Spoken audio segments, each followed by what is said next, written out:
Captain America 2 is happening, and it's going to be based on the Winter Soldier story from the comics. That means it's time for a Marvel history lesson. Just who is the Winter Soldier? Watch out, true believers. There be spoilers here.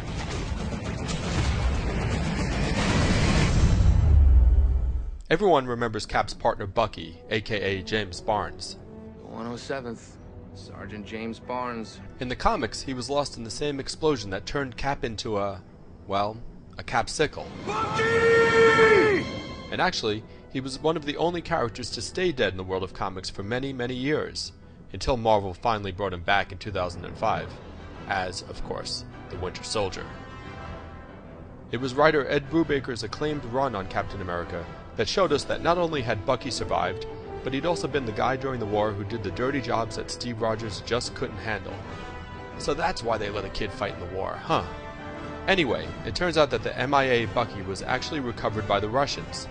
Hit with amnesia and missing an arm, he was reprogrammed and cyborged out to become a wetworks assassin for the Soviets, slipping in and out of cryosleep when needed, but never aware of who he really was, as he carried out bloody mission after bloody mission, all without remorse.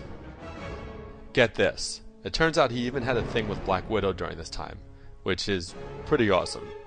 And he helped Wolverine escape from the Weapon X program. Also kinda awesome. But he killed Wolverine's pregnant wife or something? And the baby survived and grew up to be this guy? What do you want from me? It's comics. In the present day, Barnes' Russian master, General Lukin, sent him to America, where Bucky assassinated Cap's longtime foe, the Red Skull, and another of Cap's old partners named Jack Monroe. Later it would turn out that before dying, the Red Skull transferred his mind into Lukin's body, but that doesn't really matter right now, so forget I even said it. The Winter Soldier also killed a bunch of innocent people when he blew up part of Philadelphia, but ultimately Cap tracked down Barnes with the help of another ex-partner, the Falcon. Using the good old Cosmic Cube, Cap made the former Bucky finally remember his true self, which sounds good on paper, unless you're one of the dead people lying in his wake. And actually, it wasn't really fun for Barnes either, who now had to live with the knowledge of all his crimes. Not long after this, Marvel's Civil War storyline saw Steve Rogers himself getting assassinated. But the good old US of A needs a Captain America, so Bucky put on the red, white, and blues and became the new Cap in an ongoing attempt at redemption. I'm turning into you. This is like a horrible dream. Don't take it so hard. But you know, nothing is forever in comics. So Rogers eventually came back to life and Barnes went back to being Winter Soldier. Knowing the Winter Soldier story raises as many questions as it answers about Cap 2. What will Bucky's return mean for Cap? Will he be a villain? Will the Red Skull be back?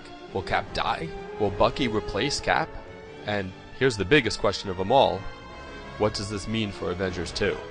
Only time will tell, but if you have any questions between now and 2014, maybe it's finally time to get that SHIELD application in.